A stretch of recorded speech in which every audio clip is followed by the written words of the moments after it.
Modasa APMC ખાતે chairman ચૂંટણી યોજાઈ, જેની અંદર 2 ઉમેદવારોની ફોર્મ ભરાતા ચેરમેન અને એમાં સૌના ડિરેક્ટરોના થકી જંગી વિજય થયો છે. બીજું કે જ્યારે એપીએમસીની ચૂંટણી આવી ત્યારે અમે ખેડૂત હિત રક્ષક પેનલનું નામ કરી અને ચૂંટણીમાં ઝંપલાવ્યું હતું અને દરેક ખેડૂતોએ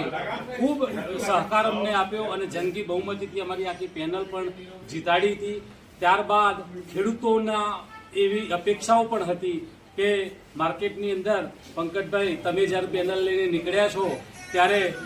અમે તમને ચેરમેન જોવા માગીએ છીએ અને આજે એ સમય આવી ગયો છે અને આજે જે કંઈ છે એ હું આ જીત ખેડૂતોને અર્પણ કરું છું અને જે મારા મતદારો છે એ મતદારોને આ જીત અર્પણ કરું છું અને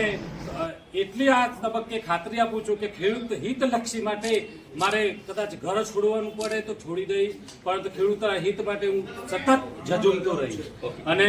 ખૂબ આ ફરીથી એકવાર મતદારોનો ખૂબ ખૂબ હું આભાર માનું છું, કારણ કે